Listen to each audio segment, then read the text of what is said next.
So yan guys, katatapos lang natin mag-renew. Ayan, ito yung binayaran ko, 1,810 lahat.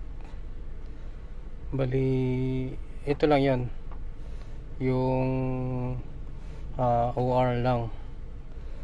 May charge akong 200 pesos kasi late registration.